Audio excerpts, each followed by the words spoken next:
Hello friends, good evening. Dream of Bharat के online classes में आप सभी लोगों का स्वागत है।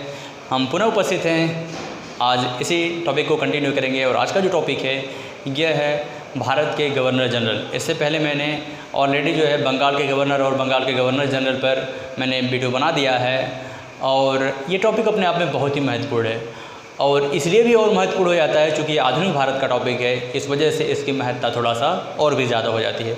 इस वजह से ये टॉपिक बिल्कुल मत मिस करिएगा। ऑलरेडी मैंने 2 वीडियो बना दिया है तो वो वीडियो भी आप लोग जाकर के प्लेलिस्ट में देख लीजिएगा। तो सबसे पहले हम बात करेंगे कौन कौन से महत्वपूर्ण जो है भारत के गवर्नर जनरल हैं।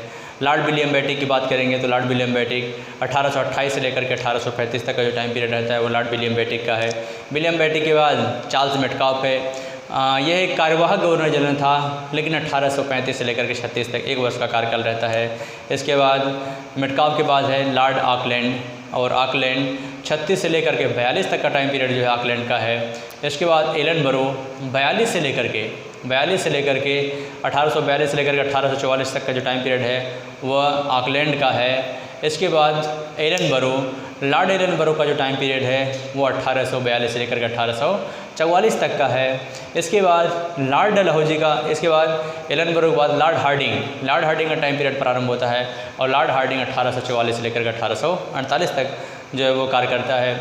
इसके बाद लॉर्ड डलहौजी का टाइम पीरियड प्रारंभ होता है। लॉर्ड डलहौजी 1848 से लेकर के 56 तक कार्य करता है। फिर इसके बाद लॉर्ड कैनिंग का कार्यकाल प्रारंभ होता है क्योंकि लॉर्ड कैनिंग जो था इसका 2 वर्ष का जो कार्यकाल था वह भारत के गवर्नर जनरल के रूप में काम करता है। बाकी चूँकि 1857 की क्रांति हुई और फलस्वरूप जो है यहाँ पे एक बड़ा परिवर्तन हुआ और 1858 के चार्टर एक्ट के तहत जो है ईस्ट इंडिया कंपनी का शासन समाप्त हुआ और सीधे भारत में ब्रिटिश क्राउन का शासन स्थापित हो गया। तो ये जो है प्रमुख भारत के गवर्नर जनरल हुए और ये उनका टाइम पीरियड था। अब हम एक एक गवर्नर जनरल के बारे में पूरा डिटेल से अध्ययन करेंगे। तो सबसे पहले हम बात करते हैं governor general Lord William Bentinck की। हालांकि लॉर्ड विलियम बेंटिक जो था यह बंगाल का अंतिम गवर्नर जनरल तथा भारत का प्रथम गवर्नर जनरल था। 1833 के चार्टर एक्ट के तहत बंगाल के गवर्नर जनरल को भारत का गवर्नर जनरल के रूप में तब्दील कर दिया गया। इस वजह से 1828 से लेकर के 1833 तक का जो कार्यकाल था वह लॉर्ड विलियम बेंटिक का बंगाल के गवर्नर जनरल के रूप में था, जबकि 1833 के चार्टर एक्ट के तहत 1833 से लेकर के 35 तक 2 वर्ष का जो कार्यकाल था वह भारत के गवर्नर जनरल के रूप में इसने कार्य किया। लॉर्ड विलियम बेंटिक के साथ ही भारत में एक सुधार का युग प्रारंभ हुआ और लॉर्ड विलियम बेंटिक ने भारत के हर क्षेत्र में सुधार किया, चाहे वो सामाजिक सुधार की बात हो, चाहे वो आर्थिक सुधार की बात हो, चाहे वो धार्मिक सुधार की बात हो या फिर राजनीतिक सुधार की बात हो। सभी क्षेत्रों में, चाहे शैक्षिक क्षेत्रों में सुधार की बात हो, लॉर्ड विलियम बेंटिक का भारत के गवर्नर जनरल वायसरायों में एक प्रमुख स्थान है। लॉर्ड विलियम बेंटिक की बात करेंगे तो ये 1803 ईस्वी में यह मद्रास का गवर्नर था, किंतु 1805 ईस्वी में वेल्लोर का सिपाही विद्रोह हुआ और वेल्लोर का सिपाही विद्रोह जो था वह एक धार्मिक विद्रोह था और तिलक लगाने को लेकर के वेल्लोर का सिपाही विद्रोह जो हुआ था वह सैनिकों में टोपी और तिलक लगाने को लेकर के हुआ था, जिस वजह से इसे वापस ब्रिटेन बुला लिया गया था। किंतु 1828 ईस्वी में यह बंगाल का गवर्नर जनरल बनकर के आया तो इसने महत्वपूर्ण सुधार किए। सबसे पहले हम राजनीतिक सुधार की बात करेंगे। तो लॉर्ड विलियम बेंटिक ने राजनीतिक सुधार करते हुए इसने भारतीयों को बिना किसी भेदभाव के योग्यता के आधार पर सरकारी नौकरियों में उच्च पदों पर नियुक्त करना प्रारंभ किया। जबकि आपको ज्ञात होगा कि लॉर्ड कॉर्नवालिस ने भारतीयों को उच्च पदों पर नियुक्ति करना प्रतिबंधित कर दिया था। लॉर्ड कॉर्नवालिस ने भारतीयों को उच्च पदों पर नियुक्त करना प्रतिबंधित कर दिया था, लेकिन लॉर्ड विलियम बेंटिक ने उसे समाप्त करते हुए यहाँ भारतीयों को उसने उच्च पदों पर नियुक्त करना प्रारंभ कर दिया। इसके अलावा भी उसने साम्राज्यवादी विस्तार की नीति को जारी रखते हुए बिना किसी युद्ध के माध्यम से कूटनीतिक माध्यम से इसने 1831 ईस्वी में मैसूर को ब्रिटिश साम्राज्य में मिला लिया। जबकि 1832 ईस्वी में 1832 ईस्वी में इसने जो है 1834 ईस्वी में कुर्ग तथा जैंतिया को, 1832 ईस्वी में इसने कछार तथा जैंतिया को, जबकि 1832 ईस्वी में इसने कुर्ग को ब्रिटिश साम्राज्य में मिला लिया। इस तरीके से इसने जो है ब्रिटिश साम्राज्य का विस्तार किया। 1834 ईस्वी में ही आगरा प्रांत का सृजन किया गया। 1834 ईस्वी में आगरा प्रांत का सृजन किया गया। तो इसने ये महत्वपूर्ण जो है राजनैतिक सुधार किए। इसके बाद सामाजिक सुधार, लॉर्ड विलियम बेटिक ने भारतीय सामाजिक क्षेत्र में महत्वपूर्ण सुधार किया। लॉर्ड विलियम बेटिक के समय ही राजा राम मोहन राय की सहायता से, राजा राम मोहन राय जिन्हें भारत में पुनर्जागरण का पिता तथा नव प्रभात का तारा कहा जाता है, और उनकी सहायता से लॉर्ड विलियम बेटिक ने सती प्रथा को प्रतिबंध किया। वह सती प्रथा जो भारत में हजारों सालों से विद्यमान थी और एक ऐसी कुप्रथा थी जो भारतीय समाज में कहीं न कहीं काले धब्बे के समान थी, और फलस्वरूप जो है उसने अमल करते हुए 1829 ईस्वी में कानून 17 के तहत सती प्रथा को बंगाल प्रेसिडेंसी में प्रतिबंधित कर दिया। बंगाल प्रेसिडेंसी में 1829 ईस्वी को सती प्रथा को प्रतिबंधित कर दिया। किंतु 1830 ईस्वी में यह प्रथा बंगाल के अलावा बम्बई तथा मद्रास प्रेसिडेंसी में भी प्रतिबंधित कर दिया। इसी के साथ धीरे धीरे यह प्रथा पूरे भारत में प्रतिबंधित कर दिया गया। सती प्रथा को पूरे भारत में प्रतिबंधित कर दिया गया।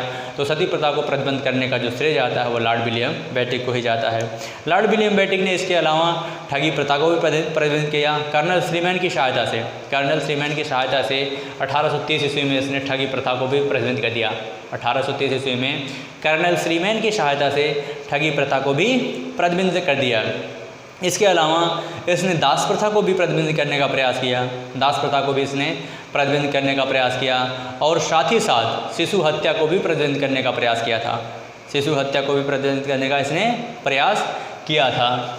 इसके अलावा देखेंगे तो अगला जो हेडलाइन है वह शिक्षा संबंधी सुधार। हालांकि इससे पहले हम देख लेंगे न्यायिक संबंधी सुधार। न्यायिक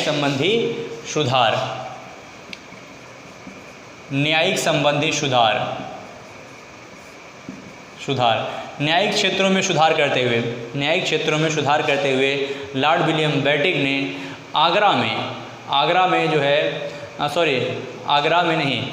लॉर्ड विलियम बेटिक ने न्यायिक क्षेत्रों में सुधार करते हुए इसने आगरा में एक सुप्रीम कोर्ट की स्थापना की। और साथ ही साथ इसने इलाहाबाद में एक सदर दीवानी तथा सदर निजामत न्यायालय की स्थापना की। इलाहाबाद में इन्होंने सदर दीवानी तथा सदर निजामत न्यायालय की स्थापना की। इसके अलावा इन्होंने दौरा तथा अपीली न्यायालय को समाप्त कर दिया। उसके स्थान पर इन्होंने फौजदारी न्यायालय को मजिस्ट्रेट को सौंप दिया। फौजदारी न्यायालय को किसको सौंप दिया? तो मजिस्ट्रेट को सौंप दिया। इसके अलावा देखेंगे तो इन्होंने बंगाल में जूरी प्रथा को प्रतिबंधित कर दिया। और साथ ही साथ लॉर्ड विलियम बेटिक ने मैकाले के द्वारा कानून कोड का संग्रह किया गया। लॉर्ड मैकाले जिन्हें के.एम. पडिक्कर ने नवीन भारत का मनु कहा है। और साथ ही साथ भारत में एक संवैधानिक शासन स्थापित करने का जो श्रेय जाता है वह लॉर्ड विलियम बेटिक के समय ही लॉर्ड मैकाले जिसने कानून को संग्रहित करने का प्रयास किया और भारत में एक शासन व्यवस्था लागू करने का प्रयास किया। इसके बाद देखेंगे तो अगला जो हेडलाइन है वह है शिक्षा संबंधी सुधार। शिक्षा के क्षेत्र में सुधार करते हुए लॉर्ड विलियम बेटिक ने लॉर्ड मैकाले के द्वारा सौंपे गए ज्ञापन में इन्होंने अंग्रेजी को शिक्षा का माध्यम बनाया। और साथ ही साथ इन्होंने कलकत्ता में एक कॉलेज की स्थापना भी की।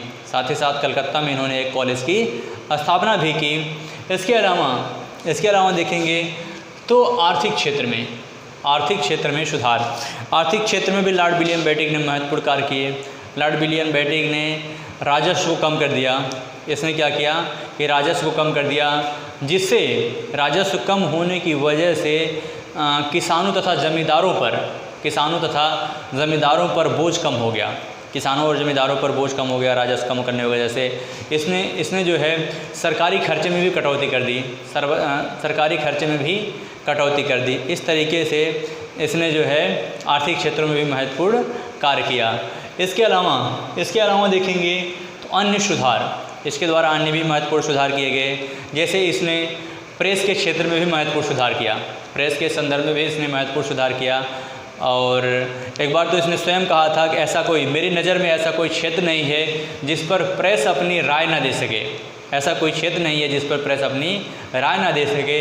इस तरीके से लॉर्ड विलियम बेंटिक ने भारत में महत्वपूर्ण कार्य किया और इसने ब्रिटिश हुकूमत का या ब्रिटिश भारत का साम्राज्य विस्तार करते हुए इसने मैसूर, कुर्ग, कछार, जैंतिया आदि क्षेत्रों को भारतीय ब्रिटिश साम्राज्य में विलय किया। इस तरीके से भारत के या विश्व के समस्त विद्वान जो हैं वो लॉर्ड विलियम बेंटिक के काल को भारत में एक सुधार के काल के रूप में देखते हैं। इसके बाद अगला जो टाइम पीरियड प्रारंभ होता है वो चार्ल्स मेटकाफ का। चार्ल्स मेटकाफ जो कि एक कार्यवाहक गवर्नर जनरल था, 1835 से लेकर के 36 तक कार्यकाल जो था चार्ल्स मेटकाफ का था। और चार्ल्स मेटकाफ को भारत में पत्रकारिता का मुक्तिदाता कहा जाता है। चार्ल्स मेटकाफ को किस नाम जाना जाता है? चार्ल्स मेटकाफ को जो है पत्रकारिता का मुक्तिदाता कहा जाता है, क्योंकि लॉर्ड एडम्स के द्वारा जो है 1823 ईस्वी में लगाए गए कठोर प्रतिबंध को इसने समाप्त कर दिया था। इसलिए चार्ल्स मेटकाफ को प्रेस का मुक्तिदाता कहा जाता है।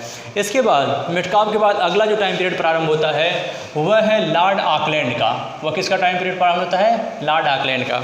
लॉर्ड ऑकलैंड की अगर आप बात करेंगे तो लॉर्ड ऑकलैंड 1836 से लेकर के 1842 तक का जो टाइम पीरियड है वो लॉर्ड ऑकलैंड का है। और लॉर्ड ऑकलैंड के समय ही देखेंगे तो 1838 ईस्वी में ऑकलैंड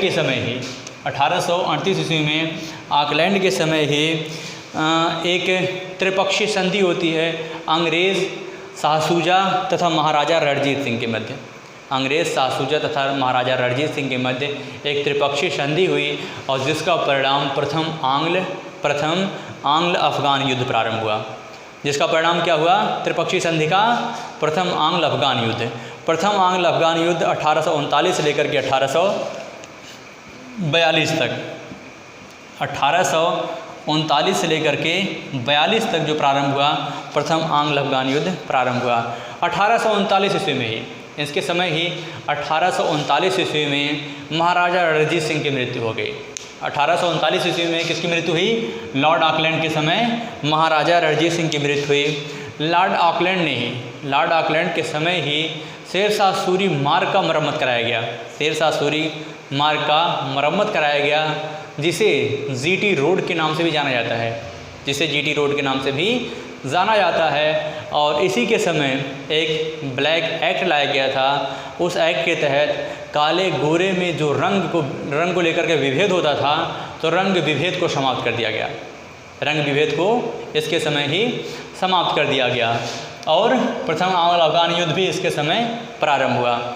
इसके बाद देखेंगे तो लॉर्ड एलन बरो 1842 से लेकर के 44 तक 1844 तक जो टाइम पीरियड था वो किसका था? तो लॉर्ड एलन बरो का ही था। इसके बाद लॉर्ड एलन बरो के समय देखेंगे तो प्रथम आंग्ल अफगान युद्ध जो है वह समाप्त होता है। और साथ ही साथ देखेंगे तो चार्ल्स नेपियर के द्वारा 1843 ईस्वी में सिंध का विलय कर लिया गया। ब्रिटिश साम्राज्य में कर लिया गया। इसके अलावा देखेंगे तो लॉर्ड ऑकलैंड के समय ही भारतीय छात्रों को विदेश में डॉक्टरी शिक्षा ग्रहण करने के लिए ब्रिटिश संसद के द्वारा अनुमति प्रदान किया गया। साथ ही साथ इसके अलावा देखेंगे तो जो अगला टाइम पीरियड प्रारंभ होता है वह लॉर्ड हार्डिंग का प्रारंभ होता है। लॉर्ड एलनबरो के द्वारा ही दास प्रथा को प्रतिबंधित किया गया। दास प्रथा को भी प्रतिबंधित कर दिया गया। कानून 15 के तहत एलनबरो ने दास प्रथा को भारत में प्रतिबंधित कर दिया। इसके बाद लॉर्ड हार्डिंग के समय ही प्रथम आंग्ल सिख युद्ध प्रारंभ हुआ। 1845 से लेकर के 1846 तक प्रथम आंग्ल सिख युद्ध प्रारंभ हुआ और यह लाहौर की संधि के तहत 1846 ईस्वी में लाहौर की संधि के तहत जो है यह समाप्त हुआ। 1845 से लेकर के 46 तक कौन सा युद्ध प्रारंभ हुआ? प्रथम आंग्ल सिख युद्ध। इसके बाद देखेंगे तो लॉर्ड हार्डिंग के समय ही नर बलि प्रथा को प्रतिबंधित कर दिया गया। नर बलि प्रथा जो कि खोड़ जनजाति में प्रचलित थी। खोड़ जनजाति यह मध्य भारत में पाई जाती है और जहाँ पर बड़े पैमाने पर नर बलि प्रथा प्रचलित थी। तो इसके समय की ये महत्वपूर्ण घटना है। और साथ ही साथ देखेंगे तो अगला जो टाइम पीरियड प्रारंभ होता है वो लॉर्ड डलहौजी का। लॉर्ड डलहौजी के समय भारत में ब्रिटिश साम्राज्य का लॉर्ड डलहौजी ने भारत में ब्रिटिश साम्राज्य की जो साम्राज्यवादी नीति या विस्तारवादी नीति का प्रयोग किया, वह उसका मेन उद्देश्य था बिना किसी उचित और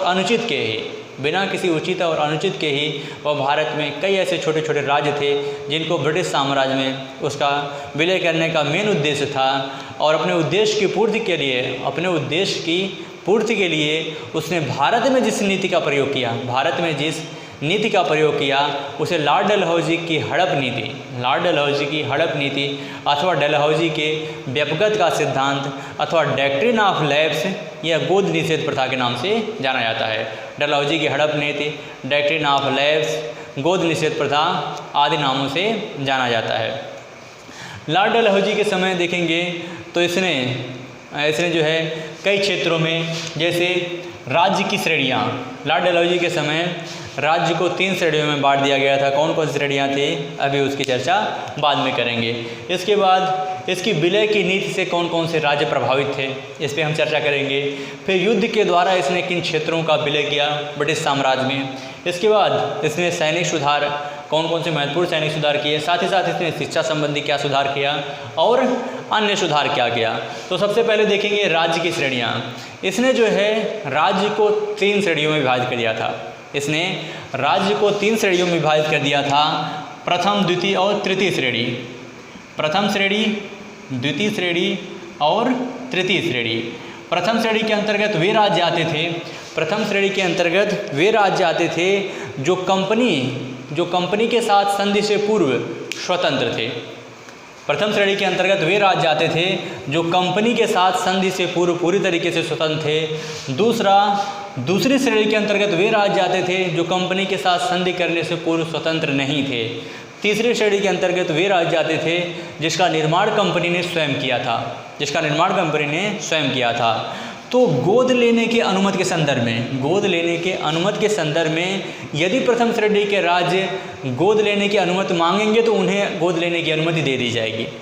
प्रथम श्रेणी के अंतर्गत अगर वे राज्य गोद लेने की अनुमति मांगेंगे तो उन्हें गोद लेने की अनुमति दे दी जाएगी। लेकिन अगर द्वितीय श्रेणी के अंतर्गत के जो राज्य हैं अगर वो गोद लेने की अनुमति मांगेंगे तो उनको गोद लेने की अनुमति दी जाएगी अथवा नहीं दी जाएगी, ये उस समय की कंडीशन के ऊपर निर्भर करेगा। जबकि तृतीय श्रेणी को गोद लेने की अनुमति नहीं दी जाएगी। तो ये 3 श्रेणी के अंतर्गत ये 3 कैटेगरी के राज्य थे। इसके बाद विलय की नीति से प्रभावित राज्य। लॉर्ड डलहौजी की हड़प नीति का जो पहला शिकार हुआ वो सतारा हुआ। सतारा के राजा अप्पा साहिब थे 1848 ईस्वी में। 1848 ईस्वी में लॉर्ड डलहौजी ने अपनी हड़प नीति का जो पहला शिकार बनाया वह किसको बनाया? तो हड़प नीति का पहला शिकार उसने सतारा को बनाया। सतारा के राजा अप्पा साहिब थे और चूँकि उनकी कोई संतान नहीं थी और फलस्वरूप उन्होंने एक बच्चे को गोद लिया था, जिस वजह से डलहौजी ने उस बच्चे को अवैध घोषित करते हुए सतारा को ब्रिटिश साम्राज्य में विलय कर लिया। इसके बाद देखेंगे तो अगला जो राज्य है सतारा के बाद संभलपुर और संभलपुर, इसके बाद कौन सा है संभलपुर 1849 ईस्वी में। संभलपुर उड़ीसा में है। संभलपुर कहाँ है? उड़ीसा में है। दूसरा लॉर्ड डलहौजी के हड़प नीति का जो दूसरा शिकार हुआ वह संभलपुर हुआ। इसके बाद देखेंगे तो सतारा हुआ और संभलपुर, हालांकि जैतपुर और संभल ये दोनों राज्य जो थे ये 1849 ईस्वी में लॉर्ड डलहौजी के हड़प नीति का शिकार हुए। जैतपुर और संभल उड़ीसा में है और जैतपुर कहाँ है? तो जैतपुर जो है वह एमपी में पड़ता है। इसके बाद सतारा, जैतपुर, संभलपुर, इसके बाद है बघाट 1850 ईस्वी में। बघाट मध्य प्रदेश में पड़ता है और लॉर्ड डलहौजी के जो हड़प नीति का अगला शिकार हुआ वह बघाट हुआ। इसके बाद उदयपुर 1852 ईस्वी में। उदयपुर जो है यह मध्य प्रदेश में है 1852 ईस्वी में। 1852 ईस्वी में उदयपुर डलहौजी के हड़प नीति का शिकार हुआ। इसके बाद 1853 ईस्वी में झांसी लॉर्ड डलहौजी की हड़प नीति का शिकार हुआ। झांसी के राजा गंगाधर चूँकि उनकी कोई संतान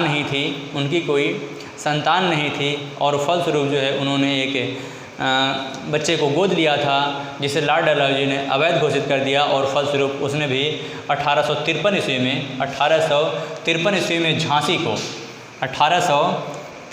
में झांसी को ब्रिटिश साम्राज्य में विलय कर लिया, जिस वजह से महारानी लक्ष्मीबाई ने 1857 के विद्रोह में झांसी से उन्होंने जो है विद्रोह का नेतृत्व किया और फलस्वरूप बड़ी वीरता के साथ लड़ी और लड़ते हुए वीरगति को प्राप्त हुई, जिसके संदर्भ में स्वयं हीरोज ने कहा था कि मेरे सामने पड़ी हुई ये महिला इन सभी क्रांतिकारियों में अकेली मर्द थी। इसके बाद 1854 नागपुर डलहौजी की हड़प नीति का या साम्राज्य पिपासा का जो अगला शिकार हुआ वह नागपुर 1854। नागपुर जो हुआ वो 1854 ईस्वी में। 1854 ईस्वी में डलहौजी की हड़प नीति का शिकार हुआ नागपुर। 1855 ईस्वी में करौली। 1855 ईस्वी में करौली जो है वो अगला उसकी हड़प नीति का शिकार हुआ 1856 ईस्वी में। 1856 ईस्वी में अवध लॉर्ड डलहौजी की हड़प नीति का अगला जो शिकार हुआ वो अवध हुआ। 1856 अवध का जो अंतिम नवाब था वह वाजिद अली शाह था। अवध का अंतिम नवाब वाजिद अली शाह था और उसे कुशासन का आरोप लगा करके उस पर कुशासन का आरोप लगा करके और 8 लाख का पेंशनर बना करके उसे कलकत्ता भेज दिया गया और फलस्वरूप जो है अवध को भी डलहौजी ने ब्रिटिश साम्राज्य में विलय कर लिया। इसके बाद देखेंगे तो डलहौजी के समय अगर देखेंगे तो ये इसने विलय के माध्यम से जो है कई राज्यों को इसने हड़प करके ब्रिटिश साम्राज्य में विलय कर लिया। इसके बाद है युद्ध नीति द्वारा लॉर्ड डलहौजी के द्वारा अगर देखेंगे तो प्रथम आंग्ल सिख युद्ध जो प्रारंभ हुआ वह लॉर्ड डलहौजी के समय प्रारंभ हुआ और फलस्वरूप 1846 से लेकर के 1848 तक प्रथम आंग्ल सिख युद्ध कब चला तो 1846 से लेकर के 1848 तक प्रथम आंग्ल सिख युद्ध हुआ और फलस्वरूप लॉर्ड डलहौजी ने पंजाब को ब्रिटिश साम्राज्य में विलय कर लिया। इसके बाद जो है लॉर्ड डलहौजी ने वह कोहिनूर हीरा प्राप्त किया और फलस्वरूप वह कोहिनूर हीरा जो है उन्होंने महारानी विक्टोरिया को कोहिनूर हीरा को सौंप दिया। इसके बाद 1852 ईस्वी में इन्होंने युद्ध के माध्यम से द्वितीय आंग्ल वर्मा युद्ध के तहत वर्मा के एक बड़े भाग को जो है ब्रिटिश भारत में विलय कर लिया गया। तो इसने युद्ध के माध्यम से इन दो क्षेत्रों को ब्रिटिश साम्राज्य में विलय किया। इसके बाद सैनिक सुधार में के क्षेत्र में भी इन्होंने महत्वपूर्ण कार्य किया। इसने जो है कलकत्ता से इसने जो है सैनिकों का जो तोपखाना सेंटर था उसको इसने मेरठ को बनाया। उसको इसने जो है सैनिकों का तोपखाना का मुख्यालय कहाँ बनाया? तोपखाने का मुख्यालय जो बनाया उसने यह मेरठ को बनाया। इसके अलावा इसने गोरखों के लिए इसने एक अलग से रेजिमेंट गोरखा रेजिमेंट जो है इसके द्वारा बनाया गया। इसके अलावा जो है इसने और भी सैनिक क्षेत्रों में महत्वपूर्ण कार्य किया, सैनिक सुधार में महत्वपूर्ण कार्य किया। इसके अलावा शिक्षा के संबंध में भी इसने महत्वपूर्ण कार्य किया। 1854 ईस्वी में शिक्षा के क्षेत्र में महत्वपूर्ण कार्य करते हुए इसके समय प्रथम शिक्षा आयोग गठित किया गया, जिसे चार्ल्स वुड डिस्पैच के नाम से जाना जाता है। चार्ल्स वुड डिस्पैच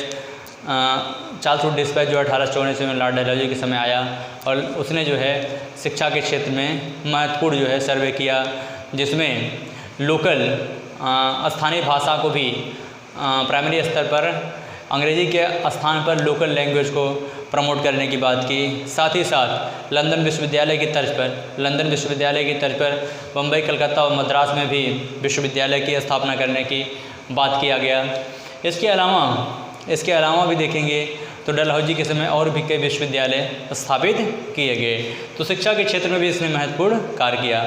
इसके बाद अन्य सुधार के संदर्भ देखेंगे तो लॉर्ड डलहौजी के समय ही पहली बार जो रेल युग का आरंभ हुआ 1853 ईस्वी में मुंबई से ठाणे के बीच भारत में पहली रेल चलाई गई, जो कि 34 किलोमीटर की दूरी थी, जिसकी दूरी कितनी थी? 34 किलोमीटर की दूरी थी। साथ ही साथ इसके अलावा तार व्यवस्था का भी प्रचलन जो है लॉर्ड डलहौजी के समय ही किया गया। डाक व्यवस्था का प्रचलन भी लॉर्ड डलहौजी के समय ही किया गया। लोक निर्माण विभाग की स्थापना भी लॉर्ड डलहौजी के द्वारा किया गया। लोक निर्माण विभाग के तहत ही इसमें भी शेरशाह सूरी मार्ग या जीटी रोड की मरम्मत कराई गई। साथ ही साथ जो है इसके समय ही बम्बई, कलकत्ता और कराची बंदरगाह जो है अंतर्राष्ट्रीय स्तर के लिए खोल दिया गया। और साथ ही साथ और भी अगर देखेंगे इसके समय कुछ महत्वपूर्ण और ढेर सारे जो है महत्वपूर्ण लॉर्ड डलहौजी के समय किया गया। और फलस्वरूप जो है इसके बाद जो अगला कार्यकाल प्रारंभ होता है वह लॉर्ड कैनिंग का प्रारंभ होता है। लॉर्ड कैनिंग 1856 से लेकर के 1858 तक का जो कार्यकाल था वह लॉर्ड विलियम बेंटिक के समय का ही था। तो इसके बाद देखेंगे 1857 में लॉर्ड विलियम बेंटिक के समय ही 1857 का प्रथम क्रांति 1857 का स्वतंत्रता संग्राम लड़ा गया। और साथ ही साथ 1856 ईस्वी में ही ईश्वरचंद्र विद्यासागर के सहयोग से विधवा पुनर्विवाह अधिनियम पारित किया गया। तो ये कुछ महत्वपूर्ण घटनाएं जो थी वो लॉर्ड कैनिंग के समय की थी। और लॉर्ड कैनिंग के और भी जितने भी महत्वपूर्ण कार्य हैं लॉर्ड कैनिंग का वो हम वायसराय के कैटेगरी में देखेंगे ना। इसी के साथ ये टॉपिक कंप्लीट हुआ। अब हमें इजाज़त दीजिए। जय भारत, जय हिंद।